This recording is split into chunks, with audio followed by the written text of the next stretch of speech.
কথার আঘাত রুহ অবধি কেঁপে ওঠে। এই কথাটি আজকের সময়ে এসে আরো বেশি প্রাসঙ্গিক হয়ে উঠেছে। আজকাল মানুষকে কথার দ্বারা যে কষ্ট দেওয়া যায় এই জিনিসটাকে মানুষ গুরুত্বই দেয় না।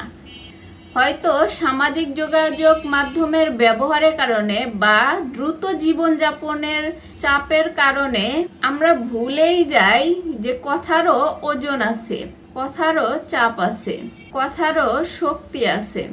কিন্তু সত্যি কথা বলতে কথার আঘাত শারীরিক আঘাতের চেয়েও অনেক বেশি ক্ষত তৈরি করে, যা সময়ের সাথে শুকায় না, আরো বেশি গভীর হয়। আজকের সমাজে অনেকেই মনে করেন যে কথায় আবার কষ্ট কি, এটা তো শারীরিক কোনো আঘাত না, এটাতে আবার কষ্ট পাওয়ার কি আছে। কিন্তু আসলে কথার আঘাত রুহ অবধি পৌঁছায়।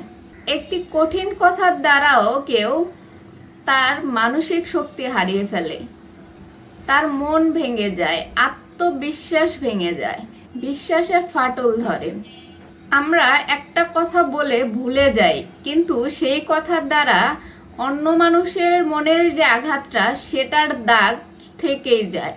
তবুও আমরা এই সময়ে যদি একটু সচেতন হই এবং কথা বলার আগে একটু ভেবে নেই, তাহলে অনেক কিছুই বদলে যেতে পারে।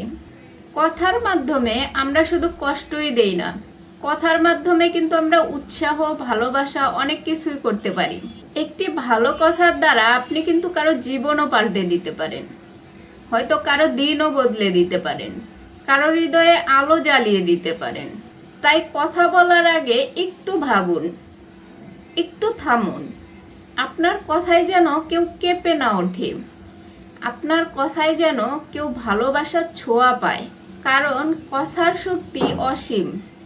এই কথা দিয়ে আমরা হয়তো কারো জীবন বদলে দিতে পারি, হয়তো কাউকে তার মন মানসিকতা পাল্টে দিতে পারি।